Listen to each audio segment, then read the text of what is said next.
It says OR procedure with principal diagnosis of mental illness. And then again, OR procedure with principal diagnosis of mental illness. Mental illness. And again, over and over. OR procedure with principal diagnosis of mental illness. Mental illness, mental illness. Oh my God. Mental illness, diagnosis of mental illness, mental illness, mental illness. And surgery's the answer? It just keeps going for 3 pages. Oh my God, this is insane. Hi, and welcome to my channel. My name is Laurel, and I'm a former trans woman. I transitioned in the year 2017 and had gender confirmation surgery in 2019. I lived 6 years as a woman before having a sudden awakening to the realities of gender identity and what causes a person's gender identity to form. When I realized this, I questioned everything about myself, and I changed my whole life to return to living back as the man I was born as. And for the first time in my 43 years of life, I love myself as a man, and it's amazing. And I feel so happy and confident in life in a way that I never could, especially not when I was defying my own biology and trying to live life as a woman. So I welcome you to this channel where I will discuss trans issues and detrans issues. Thank you for watching.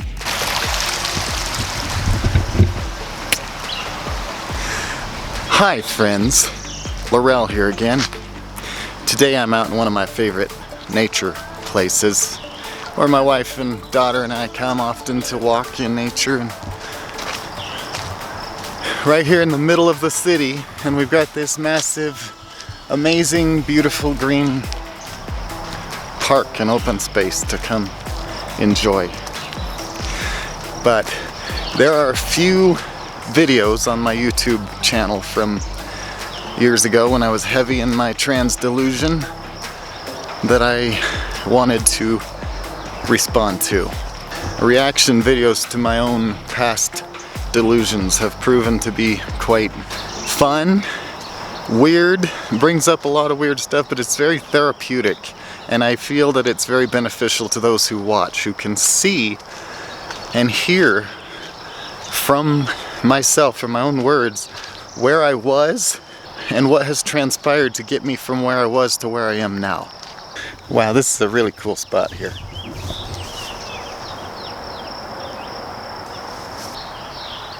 Hear all those birds?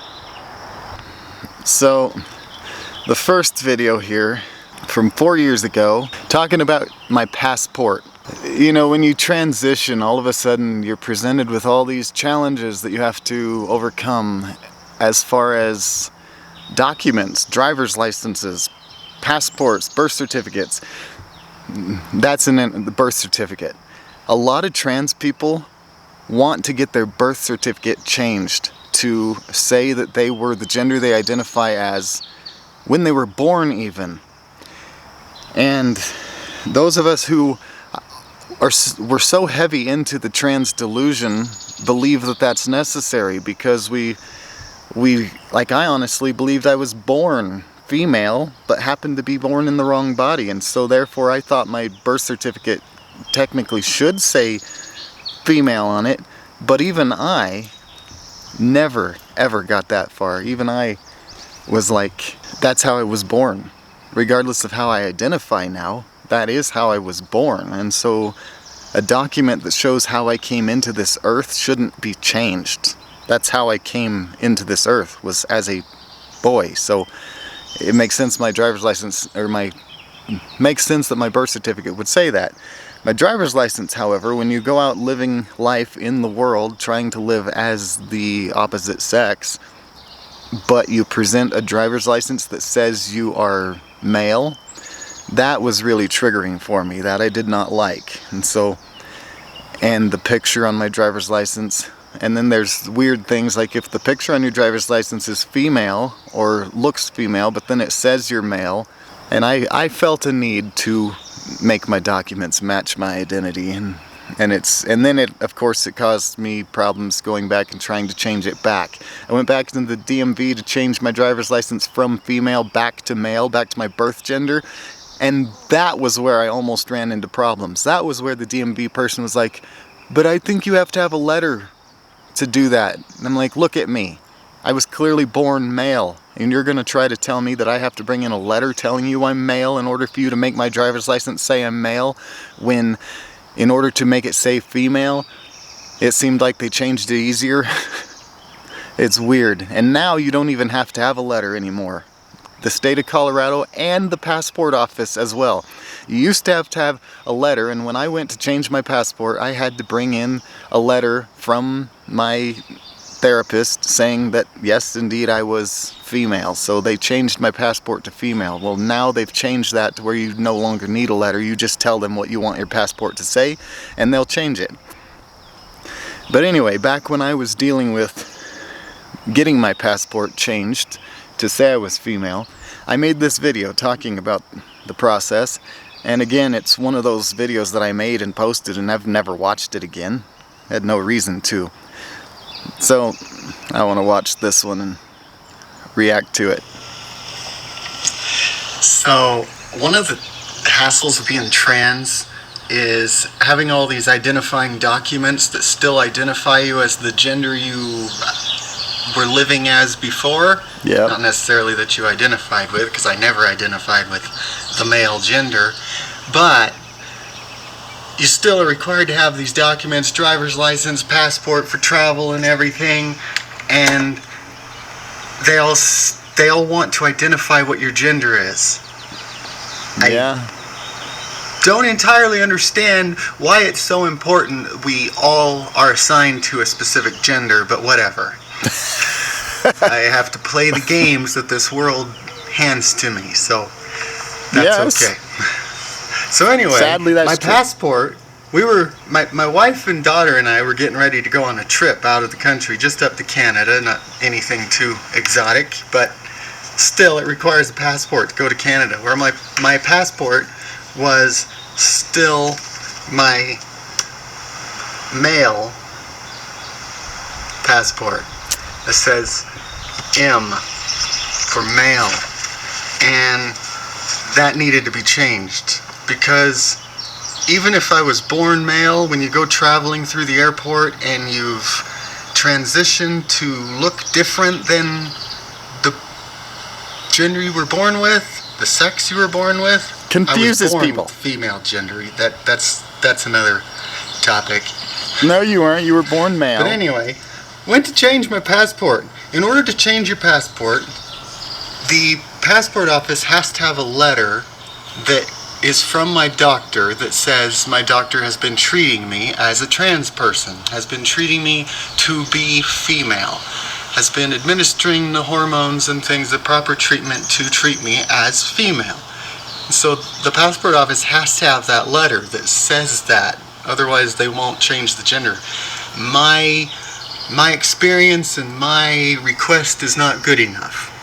What I want on my passport is not good enough. I have to have someone else, have a doctor, say that yes, this person is valid, they're really identifying as female, so you can change it.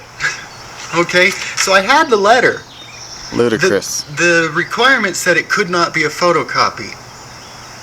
Duh. It could not be a photocopy. I knew that. So I sent them an original letter from my doctor with her signature on it in ink. It was not a photocopy.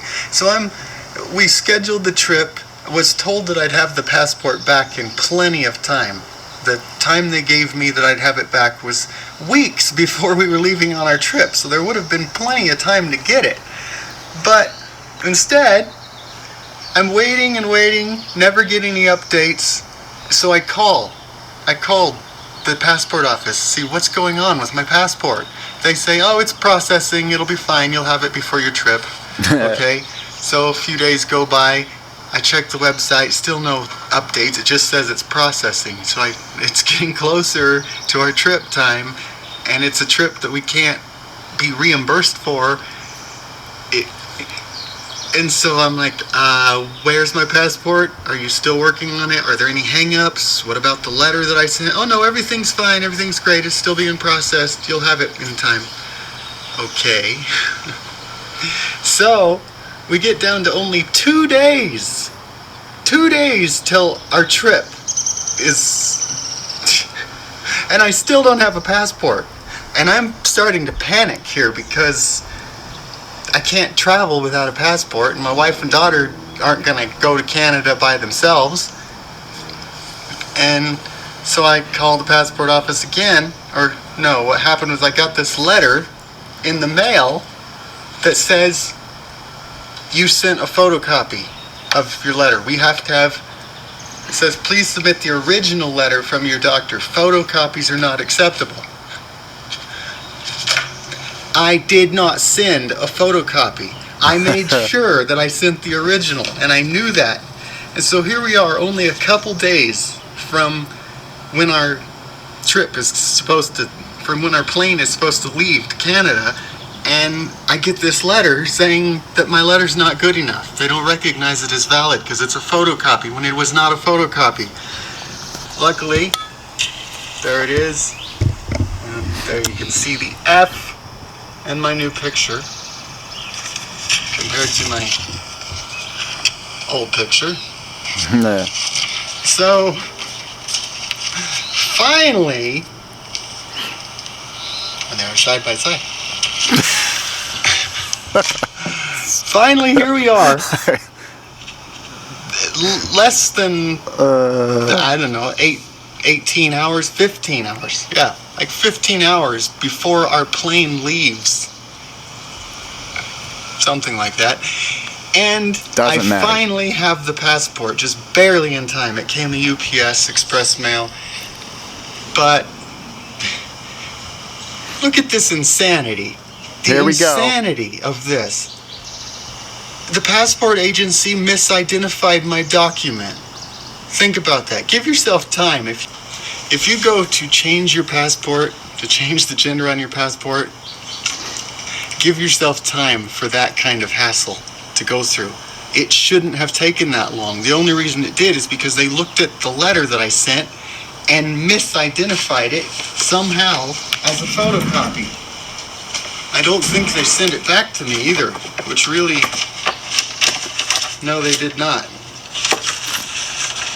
And that really irritates me because I kind of needed that letter for other things. That was the original letter from my endocrinologist saying that I'm being treated and I could use it for other things, and now the passport office has it and did not send it back to me. Maybe they'll send it separately. You don't need it.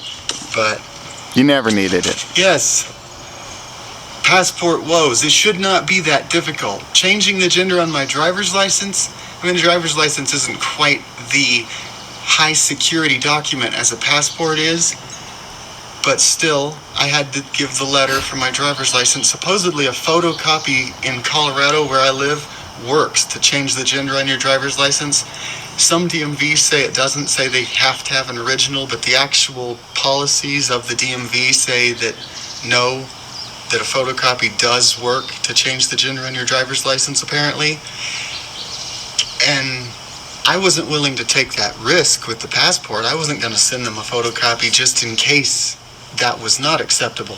And I'm glad I didn't. But even still, I sent them an original letter and they still misidentified it as a photocopy and almost cost me this trip. So, yeah, I'm a little irritated about that right now. All the ways a trans person can be a victim. It's the first major hurdle that I've run into being trans. Everything else with my transition and everything has gone wonderfully, nice and smooth. There have been no real hang-ups other than family members not wanting to accept me and things for who I am or accept this as being real. Just the basic stuff. But this whole passport thing is the first real hang-up I had. Along with going to the passport office in Denver yesterday, I also had my pre-surgery consultation meeting with the surgeon that's going to be performing my surgery. Dr. And Heyer? that went really good. I really liked him a lot. He's really nice. That was Dr. Donalicio. Knowledgeable surgeon. So that went really well. Looking forward to that. That's coming up in... I had surgery at Denver Health in Denver, Colorado. Doctors Donalicio and Jennifer Heyer were the surgeons that did my surgery, and supposedly Jennifer Heyer was trained by Dr. Marcy Bowers. And when she did my surgery, she had only performed a very few. I don't know how many she had actually performed, but it was something in the very low, perhaps even single digits. I don't know. But yes, in this video, clearly just going on and on about struggles with passports. It's typical for, I mean, the whole thing behind being trans is a victim attitude.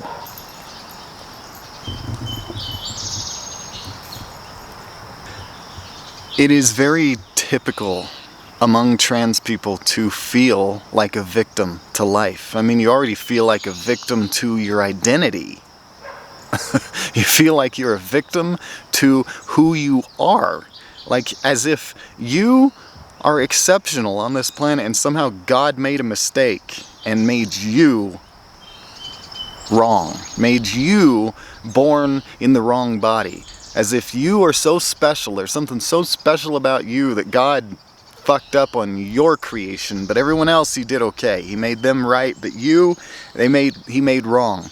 And so trans people can be so victim to everything, and when you're like that, when you live your life like that, it's easy to be a victim to every little thing. When you're primed for that, when you're primed to see things as a victim, you're walking through the woods and a bird shits on your head, that's because of me. That was personal against me. That bird chose me because I'm just this person that this stuff happens to. When you live your life like that, as someone that bad things happen to, you're going to be primed to recognize other things that happen as happening bad to you. It won't have anything to do with you, but you, because your mind is already primed to be a victim and you're already in that state, you're going to identify other things that you feel a victim to. It's just how it works. And so as a trans person going through this whole process, when it comes to changing your passport, if any struggle whatsoever is met, any resistance at all, oh, it's because I'm trans, these people are transphobic, you find reasons to be a victim over and over every time you turn around. And I was so done with that, done with living that way, done with living like a victim.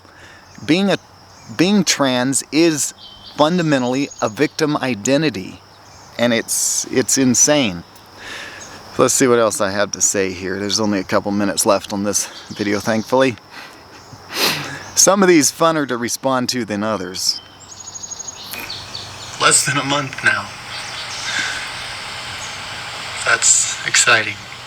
So anyway, that was my story about my passport. Changing the gender on your passport shouldn't be that difficult, and it really wasn't had they just identified that letter as not a photocopy. Okay, shouldn't be that difficult. That's what I wanted to talk about. So your passport identifies you as an individual, whatever you want to believe that to mean.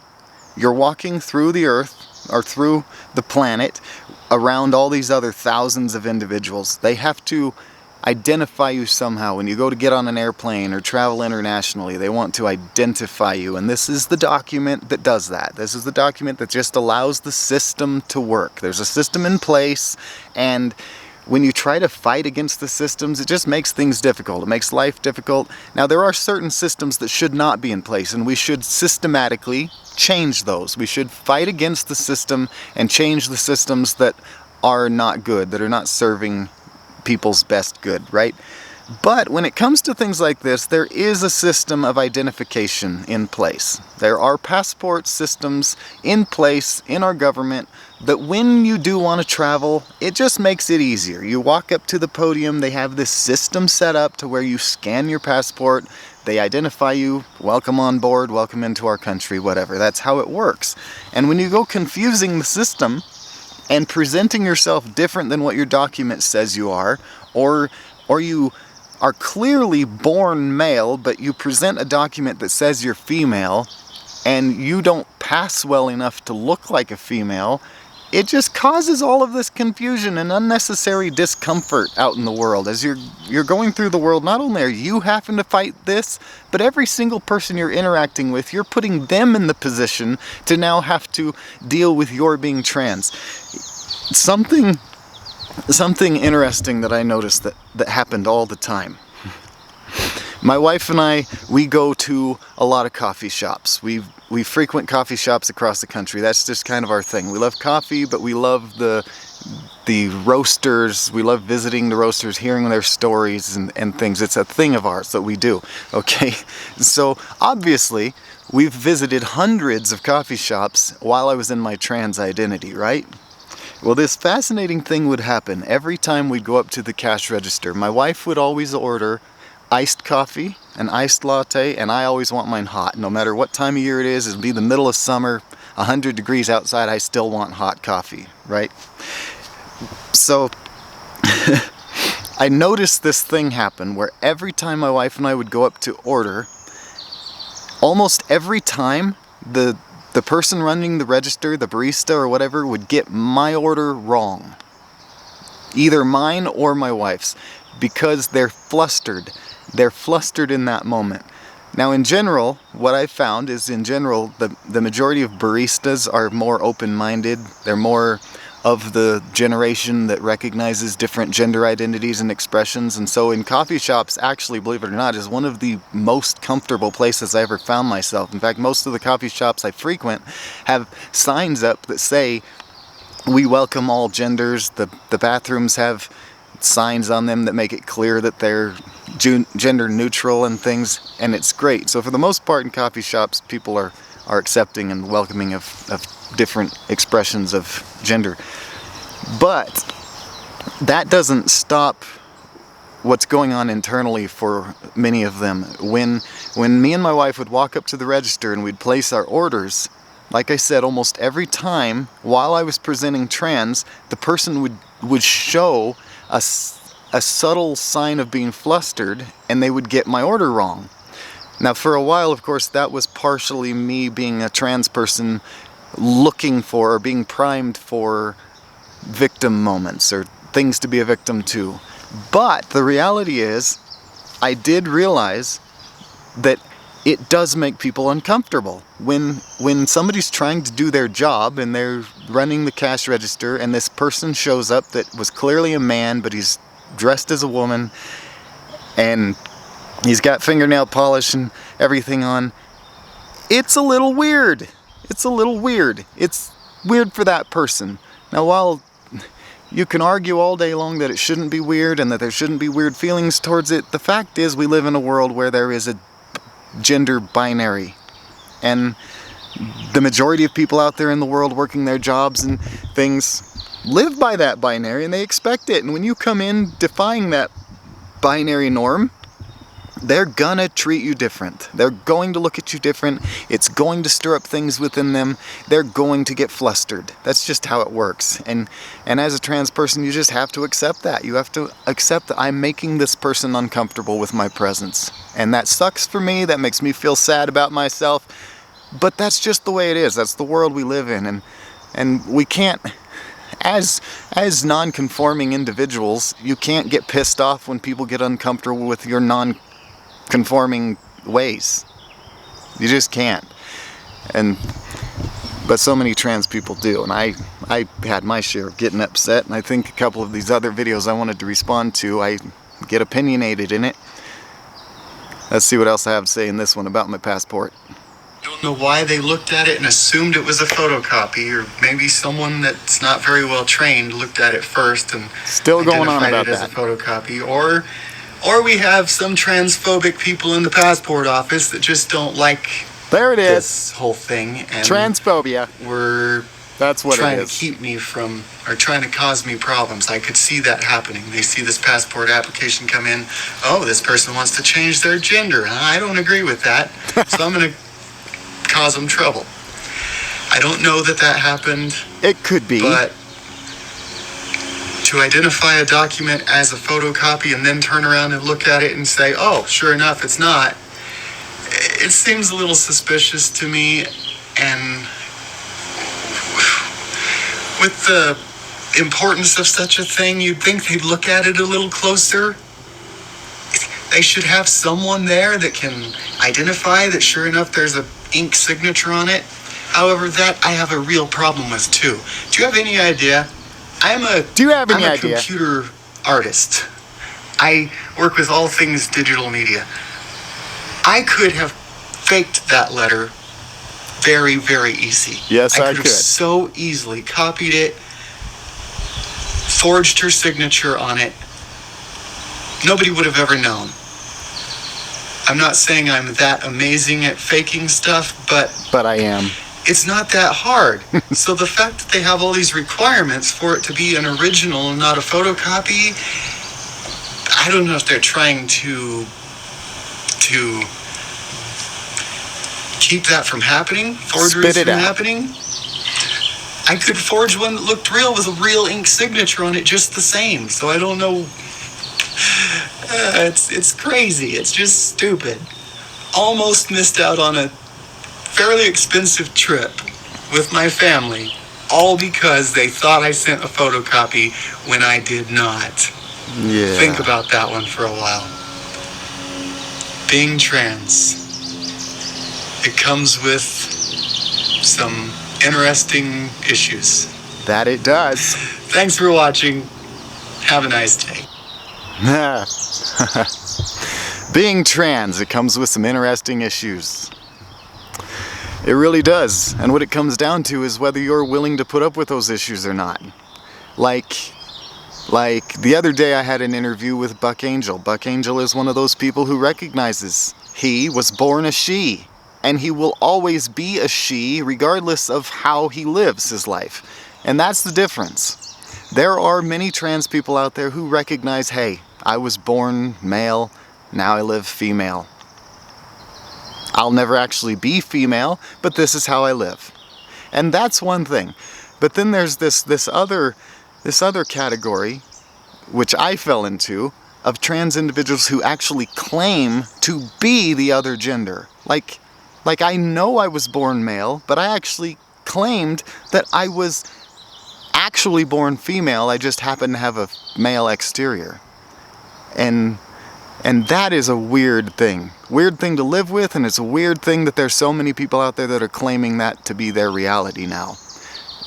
But the reason you claim to be born some way is to make it normal, to make it okay, to justify what you're doing.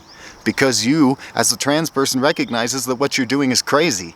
To have surgeries and pump your body full of hormones that defy your biology, it's all crazy. And if you are a trans person who recognizes it's crazy, but you still want to do it because living as the opposite gender is what works for you, that's one thing, again.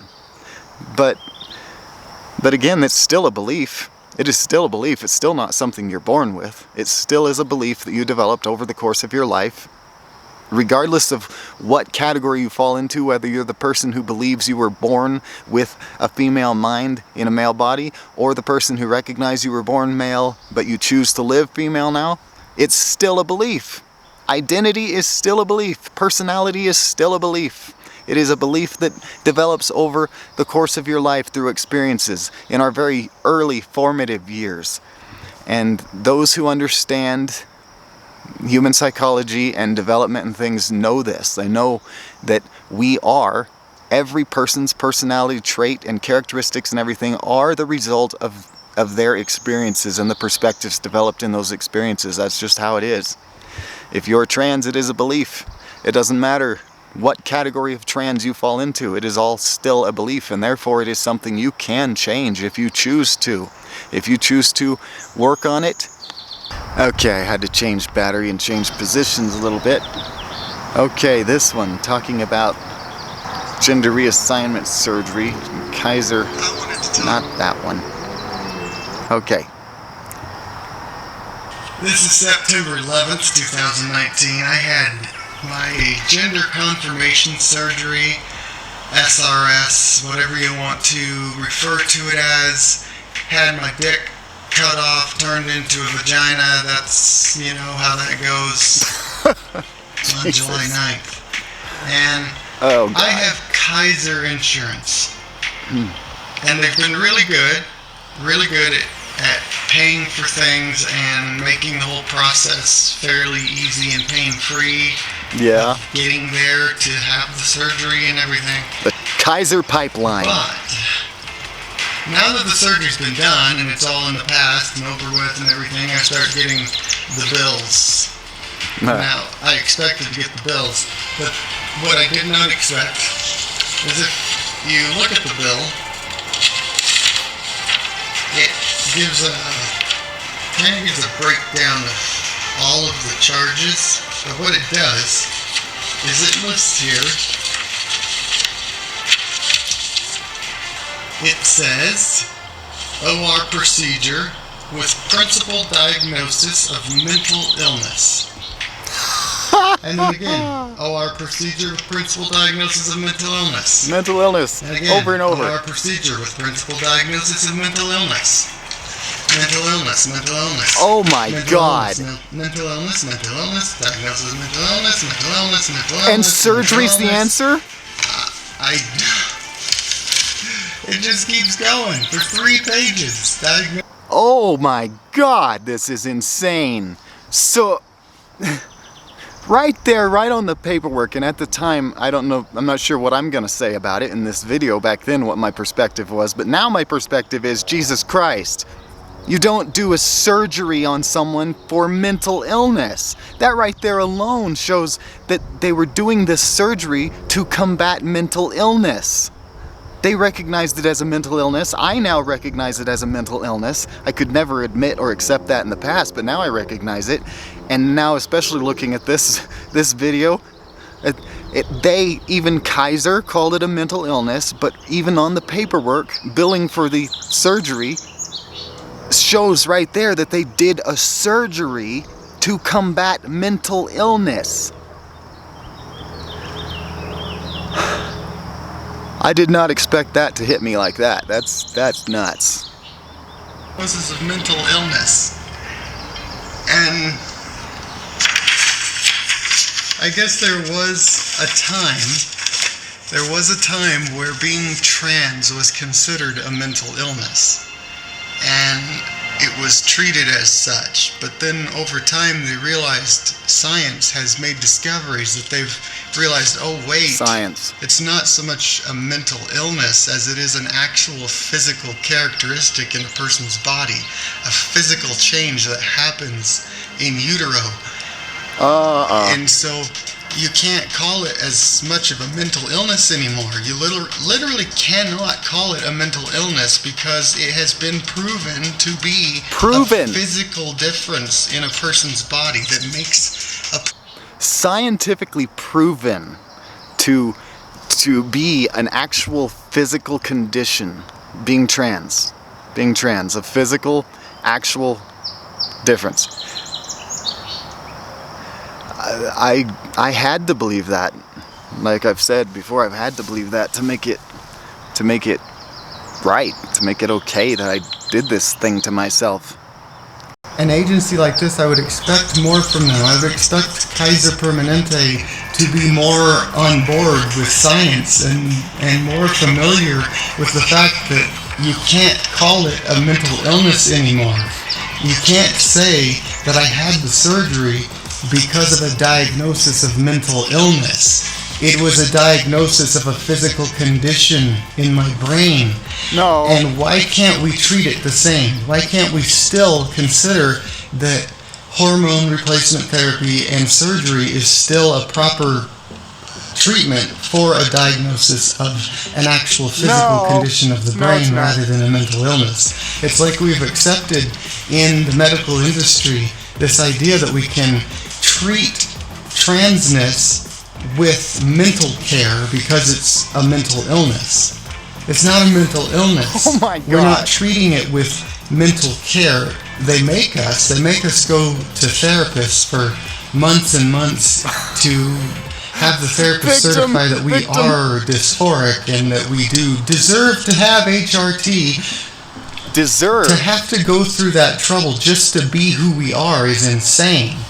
And to be constantly fighting this idea still that it is a mental illness and to be treated as if we are mentally ill somehow. My wife and I were talking about this last night, about privilege and how those of us who are trans, I lived my entire life before this as a white male adult, okay? And as such, I had automatic given privileges. There were privileges that I had as a white male adult. I could walk into a store and just have respect. People would treat me differently than they do now. Now, because I'm presenting as this, I'm seen as mentally ill. And so when I walk into a store, just the same as I ever did before, I'm the same person with the same intelligence, the same everything other than just presenting differently. But I walk into a store and all of a sudden get treated so differently than I did before if I'm by myself. And then if I walk into that same store with my wife and daughter, all of a sudden I'm seen as not quite as mentally insane. Yeah. Because, I'll talk about that for a minute. So one of the struggles that trans people face is that it is weird. It's a little weird to present yourself as a different gender than you were born as, and this is just something we have to accept. If you are a trans person, this is something you have to accept. You're in this world. Now, when you are a trans person who is alone, you are seen as far more mentally incapacitated, mentally different, out there. Somehow, having a partner makes things easier, makes people recognize you as, oh, maybe this person's not such a weirdo. They actually have a partner, they have a spouse. And I experienced that. I was very happy for people to find out that I was actually married because it gave me more credibility as a normal human being. They're like, oh, sure, you're presenting yourself as a woman, that's kind of weird, but you have this amazing woman who loves you and talks like you're the best thing in the world that ever happened to her, and it just makes people have a tendency to recognize you as more normal when you have a partner, when you have another person in your life. And I experienced this firsthand. I would go out in the world by myself and people would give me kind of funny looks. I still never had any negative interactions, but people would definitely look at me more when I was by myself than when I was out in public with my wife. It was like they recognized the fact that I had a partner made me seem a little more normal, I guess. It's an interesting thing that you come across. And sadly, many trans people don't have partners because it goes along with the weirdness of what it is and the insecurity and the whole reason you're trans to begin with is because you don't love yourself. And so if you don't love yourself, who else is going to love you? That's just how it works. You attract what you put out. If you're putting out into the world this energy that you don't love yourself and you're just a victim to life and everything, you're not going to attract someone who is going to want to be with that. If you present yourself in a way that is not appealing to that which you want to attract, you're not going to attract it. That's just how it works. And as a trans person, it is very difficult trying to live in this world and be treated as normal. But if you have a partner, you're treated a little more normal. But then you're dragging someone else through this whole mess with you, and that's a whole other concept, a whole other conversation. That what happens to the partners of trans people, and this is tragic. This is something that my wife and I are trying to focus heavily on right now, is how to help the partners of trans people, because it is not fun to be drugged through that. My wife can tell you that. Other trans people can tell you that. Even the ones like Amanda and Shay Scott on YouTube. Former Mormons like myself have also gone through the whole transition together. Amanda acts very supportive of Shay. But deep down,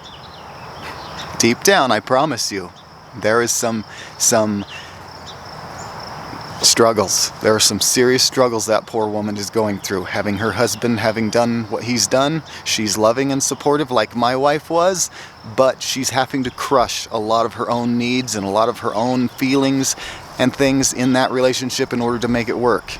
In order to make a trans relationship work, the non-transitioning partner has to just suck it up and just go along for the ride, even if they don't want it. They could get out of the relationship, but who wants that? When you find someone you love and you want to be with them, but then they want to change something so fundamental about themselves and their personality, you find yourself in a position like these poor partners like my wife and Amanda Scott find themselves in, or I guess I just have to go along with this. And you know you could leave, but then you'd have to go find someone else to love. When you already found this one person to love and you built this relationship with them, you built this home and family life with them, just to have them up and try to change on you. And it's tragic. And I hate seeing this happen. On one hand, you might say, but the trans person, it's amazing for them. They have the support of their partner. Yeah, that is amazing. I was so lucky. I was extremely lucky to have the support of my partner. Shay Scott is extremely lucky to have her wife. Extremely lucky. It's a beautiful thing to be able to have a partner to share this whole experience with you and to make you feel affirmed and supported and things. But stop being so selfish. Pay attention to your partner. There is someone else involved in this relationship that you're dragging through with you for your selfish reasons because you feel like you have to be what this belief is making you feel you have to be. When, like I said, the reality is it is a belief that you developed over the course of your life. And is it really a justifiable belief to cause you to change such drastic things that are going to drag another person through it with you? Oh, there's some thunder. Let's continue. That person has a wife and a daughter. They have a family. Apparently they're sane enough to have someone in their life that loves them. And so I get treated better when I'm with my wife and daughter than if I'm by myself. And then my wife also experiences it, where if she goes into a business by herself, she gets treated so much better than if she goes into a business with me in tow. If I'm there with her, then she is looked at as lesser because she's with me, because obviously she's got to be mentally insane too if she's with a mentally insane person. Yeah. It's really fascinating, the psychology behind this and our social constructs that we have allowed to manipulate us into how we handle others, what we think is normal, what we think is acceptable. Yeah. And someone who presents themselves like me, that's obviously not normal because you were born a boy. Why don't you just accept that and dress the way you are? Obviously, the fact that you think you're a woman means you're mentally insane or mentally incapacitated somehow. Yeah. And it blows my mind because if people knew what my life was like before this, and if they would allow themselves the ability to judge me based on that, but that doesn't matter because this is the now and this is how you're presenting yourself, and we can't.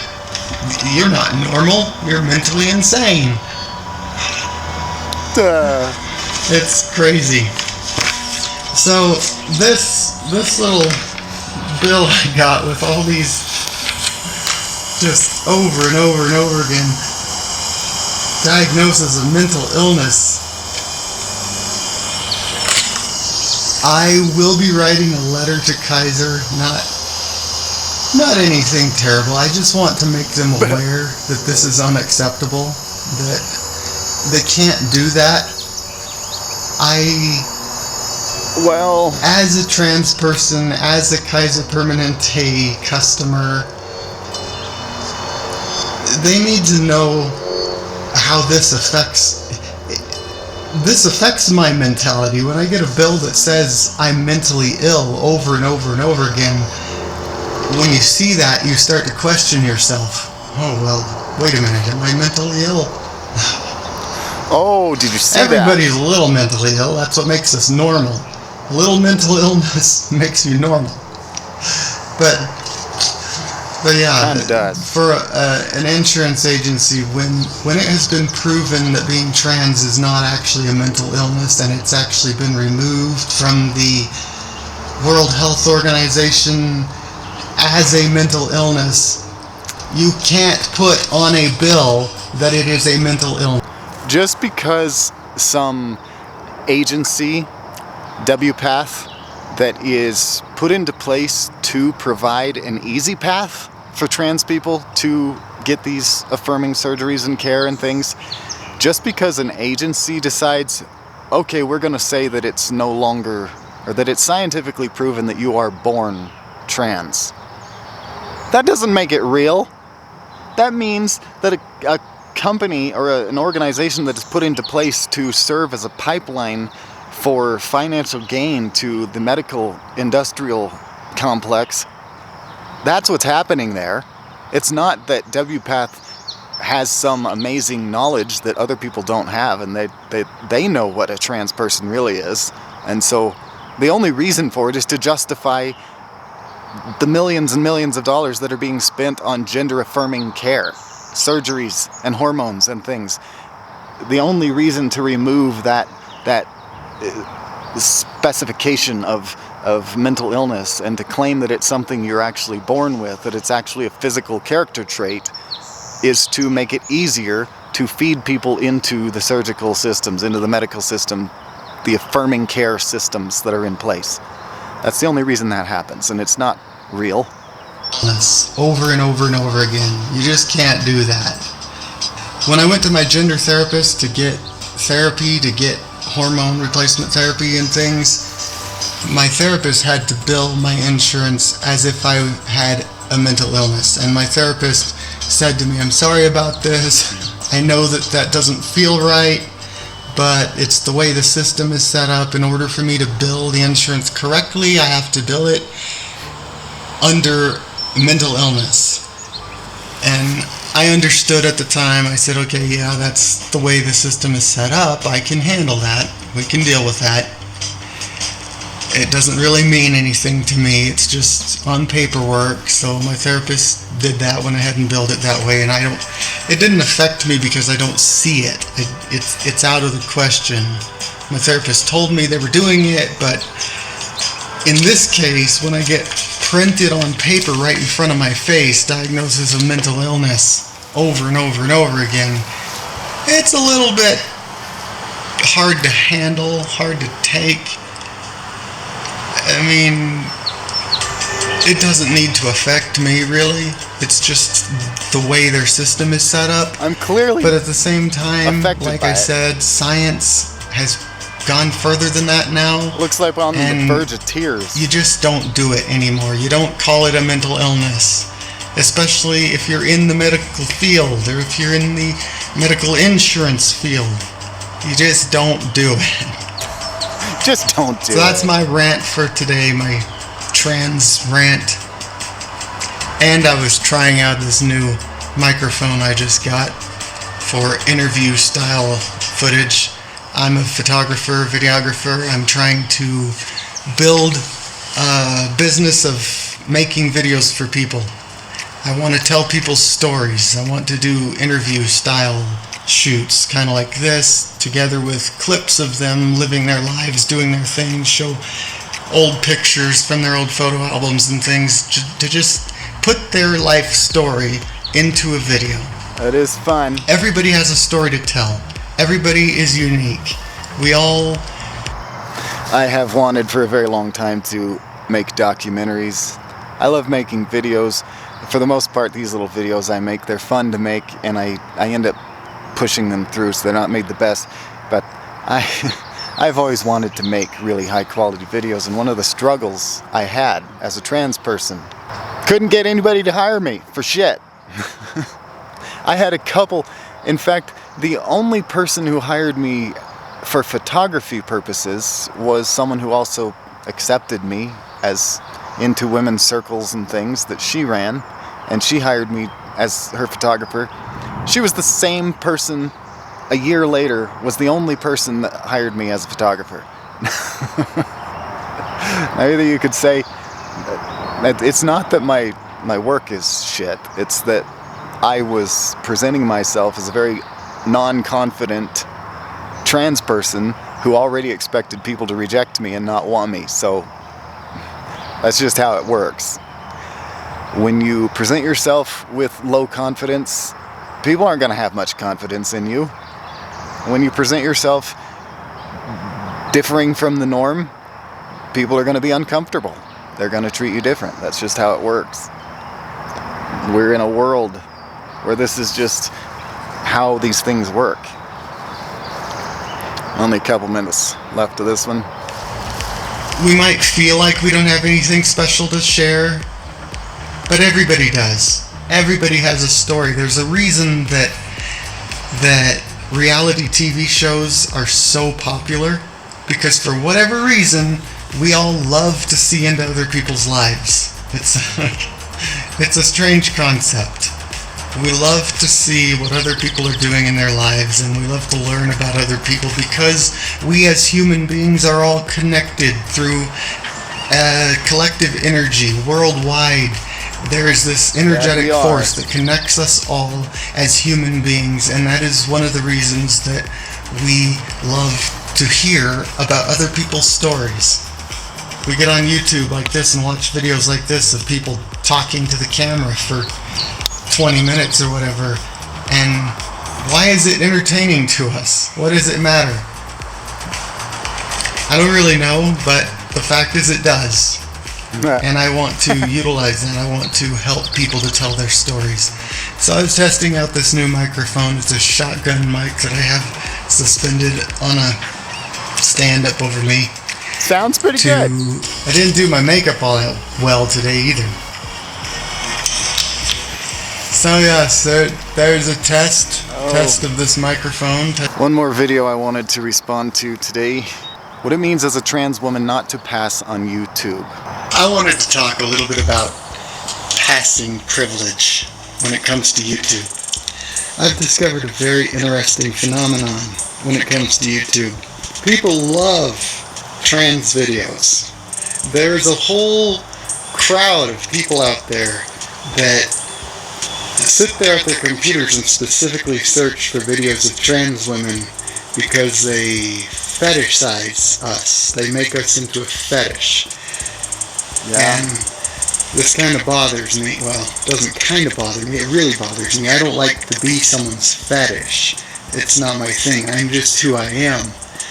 But there's a tendency on YouTube that the point I wanted to make with this video is that if you're a trans woman and you pass, you're extremely popular on YouTube. People love passing trans women because there's this interesting psychology behind it, an interesting fetish that happens, that a person could be born male but completely look, act, and sound in every way like a female. And people love that. And they're drawn towards those accounts, the accounts on YouTube of these trans women, trans girls that pass and are so beautiful. I like watching them too because it's fascinating. I can relate to them, to what they're going through, but what I can't relate to is the whole passing privilege thing. Yeah. Because while I have made... It's one unfortunate thing about this place. It's so nice that everybody wants to come here and walk through the woods, and then I come out here trying to record videos like this, and then people are constantly walking by. Not constantly, but frequently enough that it's like keep having to stop recording and wait for them to go by. Anyway, continuing. Great strides in my transition. I know that I don't pass. In my voice, obviously, Passing privilege is amazing. When you really truly identify as the opposite sex, then obviously the whole goal is to pass. The whole goal is to become to where no one can tell that you were born male. Like for me, my ultimate desire would have been to be able to walk through a room and interact with people and have them have no freaking clue that I was born male. That is the goal. And so trans people who say that it doesn't matter if you pass or not, that only goes so far as to say that if it's helping you mentally, helping you be happier to present as female, then yeah, it doesn't necessarily matter to pass. But the whole thing is a chase anyway, a chase for a feeling, a chase for feeling something that you don't feel, something you want to feel, something you've identified in the past that felt good, and you spend the rest of your life trying to chase after that. And as a trans person, we are seeking that feeling. We think that living as a woman is going to make us feel better, feel happier, live more true and authentic to ourselves. And so passing is the ultimate goal. But some of us, like myself, recognize I would never be able to achieve passing, so I had to just accept that I was living true to what I felt was true to myself. I was presenting as female in this world, thinking that I was making myself happier and doing what I should be doing, but the reality was that it was just a belief from my childhood that made me think I had to be female anyway, so this chasing of something was just literally chasing something I was never going to achieve, which is actual happiness, actual long-term internal happiness. You don't get long-term lasting internal happiness by changing the exterior. That's not how it works. It's kind of like hating the interior of your car. I always make car references because I'm such a car truck fanatic. Hating the interior of your car or thinking that the interior of your car is one thing and it doesn't match the outsides, then having modifications done to the exterior of your car to match the interior, it's nuts. It's a constant chase for something that some trans people do claim that they found it, but even those who claim that they found what they were looking for in being trans, I know deep down inside there's still an internal knowing that this is defying my biology. It's not actually making me happy. It's giving a resemblance of happiness only because you've identified that happiness is a certain thing or looks a certain way. Most of us do that in life. We identify a sense of happiness and we chase after that. We want happiness. We want to feel safe. We want to feel loved. We want to feel worthy and valuable. And the problem is you're never going to feel those things by chasing surgeries and hormones and external changes. Continuing. I'm always working on my voice to try to better my voice. Now what happens is I create YouTube videos where I talk about being trans and things, and I get far more video dislikes than likes. Yeah. And I know why. I know why this is because I'm not beautiful and I don't pass like some of these other trans women do. And that's fine. I don't have a problem with that. It's just an interesting observation that I've made. Isn't that funny, the funny little things you say? I don't have a problem with that.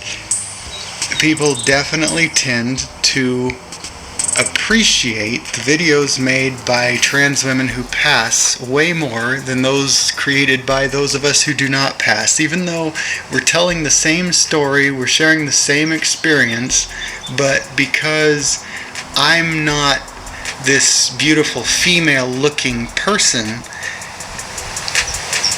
people are turned off. They're immediately turned off. They don't, it freaks people out.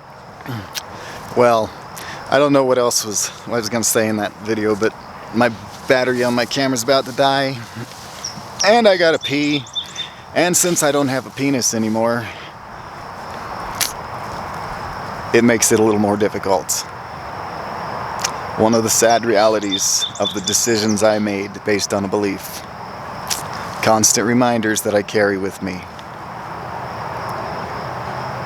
Try not to make the same mistakes in your life. I love you all. Thanks for watching. Until next time, please like and subscribe. I'll make more of these videos in the future.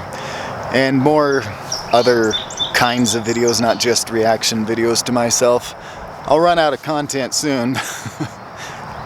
Always looking for suggestions and any questions you guys have. Specific questions about this that I might make more videos answering your specific questions about things specific, personal to me and my detrans experience or whatever. Thanks for watching. See you next time.